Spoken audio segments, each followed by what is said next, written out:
Well, good afternoon from Two Happy Children Farm. It's the time of year where we start assessing how our yields are looking and start assessing how our plant health looked for the entire growing season and prepare for what's to come soon. So our plants here, we're at 2200 heat units. We're getting started on denting right now. So at this time of the year, I like to come out and look in the field.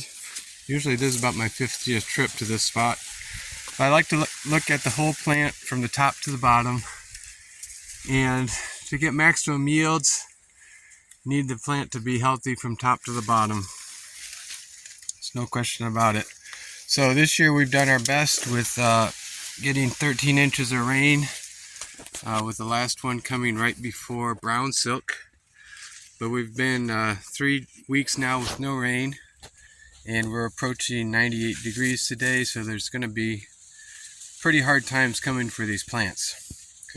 Looking at the bottom, they're naturally wanting to use the plant and use up what's in there to keep them alive and put it into the ear. You can see my ground cracks when it gets dry, and we are cracked really well. A little extra rain would help fill out these ears and get them a little more kernel weight. But since we've already pollinated and set the number of kernels, we're kind of past the worst case. I kind of view this hot weather here as similar to what would happen if you guys got a hard freeze or a 28-degree morning sometime after denting. You would normally be turning off the plant and causing it to stop growing its kernels. Speaking of some of the statistics, I pulled out the tape measure and we're using the Pro Farmer method right now. So I averaged 2 rows. We're averaging 52 plants for 30 feet, which is really excellent. That's really right on target with what I was putting down. You can see my planter was doing some doubles. The field corn is a lot more tolerant than sweet corn. Here's a double, and you almost see no difference in ear size between where it was properly singulated. The real killer for me is always getting uniform emergence. And when you look along here, all the ears are at the right height, which means most of these plants came up on the same day.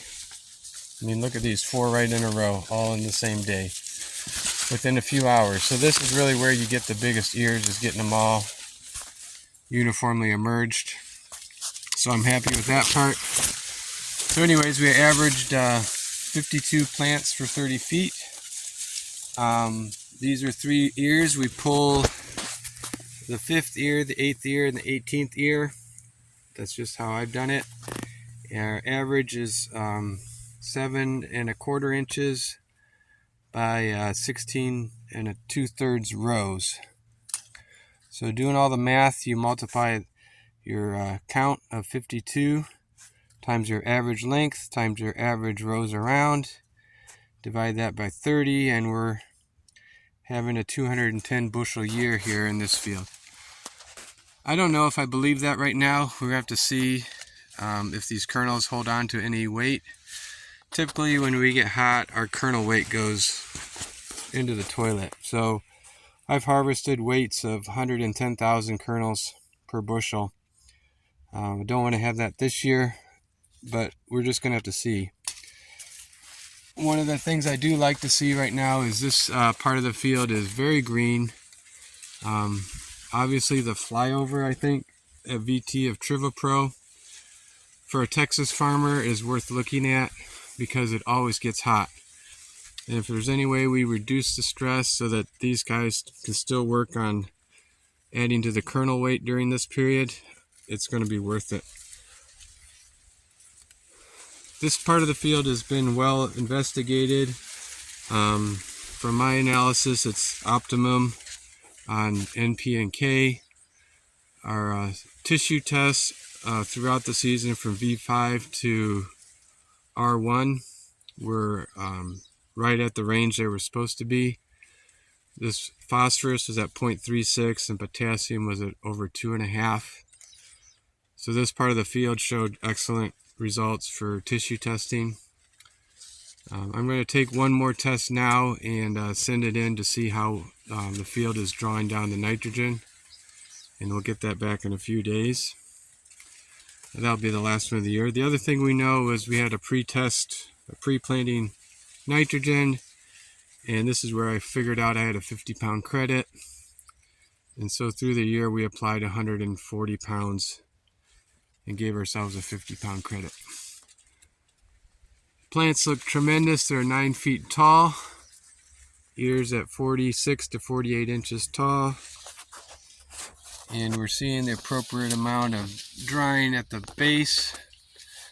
If we had gotten a little more rain, we probably could have set that back for a couple more weeks, but you can't get greedy, and that's how it looks here in Texas.